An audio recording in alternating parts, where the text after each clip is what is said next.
नमस्कार, आप देख रहे हैं न्यूज 18 राजस्थान। आपके साथ मैं हूं अभिषेक। गुर्जरों की मांग पर सरकार सहमत है। मंत्री अरुण चतुर्वेदी ने आरक्षण को लेकर स्थिति स्पष्ट कर दी है। उन्होंने कहा कि गुर्जरों की मांग के बिंदुओं पर सहमति है। उन्होंने क्या कुछ कहा है वो आपको सुनाते हैं।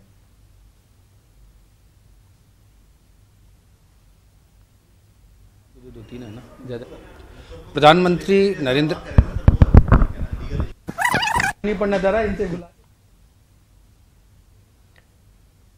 तो गुर्जर की मांगों के बिंदुओं पर सहमति जो है वो जाहिर की गई है।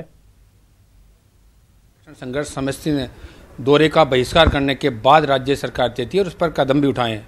हमारे साथ सामाजिक न्याय एवं अधिकारिता मंत्री हैं डॉक्टर अरुण चतुर्वेदी, उनसे जानते हैं क्या कदम उठाएं। डॉक्टर साहब, 3 बड़ी मांगों पर सहमति बनी है, इस तरह की बात सामने आई है। पहले तो मैं स्पष्ट कर दूं कि राज्य सरकार कोई प्रधानमंत्री जी के कार्यक्रम को बहिष्कार की चुनौती के कारण नहीं चाहती। गुर्जर सहित उनके 5 जातियों के साथ हमारा जो समझौता था वो 3 मौलिक विषयों को लेकर का था, जिसमें एक जो कार्मिक विभाग से संबंधित विषय थे, दूसरा देवनारायण योजना से जुड़ी हुई लाभकारी योजनाएं थी, और तीसरा विषय जो गुर्जर आंदोलन के दौरान जो उनके खिलाफ केसेज हुए थे उस विषय को लेकर के।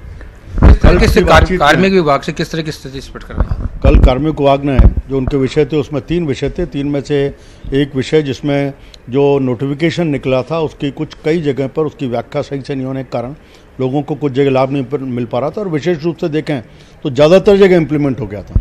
4 जिला परिषद थी, एक वनपाल का इशू था, फॉरेस्ट का इशू था, ऐसे कोई 3-4 जगह बचे थे, बाकी ज़्यादातर इम्प्लीमेंट हो गया था।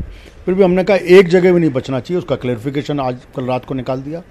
दूसरा विषय था कि 1252 नियुक्तियों के संबंध में जो माननीय सर्वोच्च न्यायालय ने अनुमति दी थी उनको सुपरनुरी पोस्ट क्रिएट करने का, उनमें से 102 पद रह गए थे, उन पदों को भी भरने के निर्देश कल विभाग के द्वारा निकाल दिए गए हैं। तीसरा एक विषय बचा हुआ है, वो कैबिनेट से सर्कुलेशन के लिए कैबिनेट के लिए मूव कर दिया है।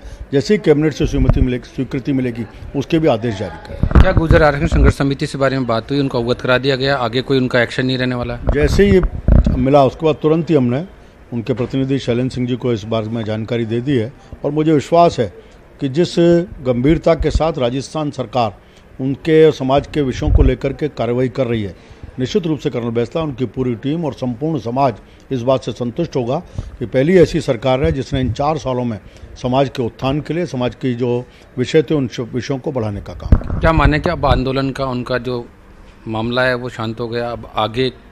मुझे विश्वास है कि उनको पता है कि सरकार लगातार जिस तरह से काम कर रही है ऐसा पिछली किसी सरकार ने काम नहीं किया जैसा काम इस सरकार ने किया। बिल्कुल, 3 मामलों पर सहमति बनी है और उसके बाद उम्मीद ये की जानी चाहिए कि गुर्जर आरक्षण संघर्ष समिति की ओर से कोई बड़ा कदम नहीं उठाया जाएगा।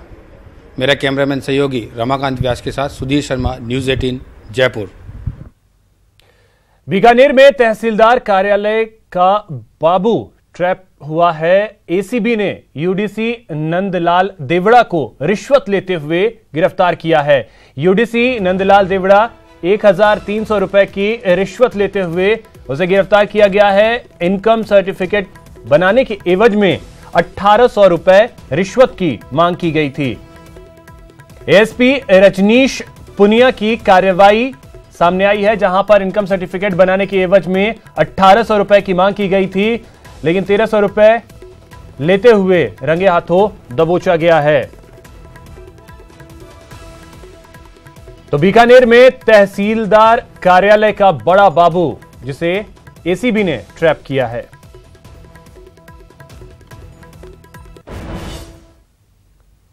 वहीं दिल्ली में 11 लोगों के शव मिलने के मामले की अगर बात करें तो 11 शवों का पोस्टमार्टम कराया गया है। परिजनों को शव जो है वो सौंपा गया। परिजन दिल्ली में ही आज अंतिम संस्कार करेंगे।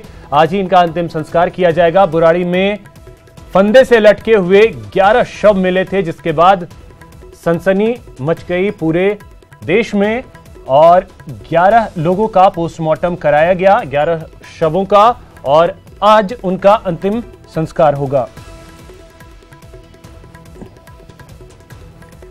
तो बुराड़ी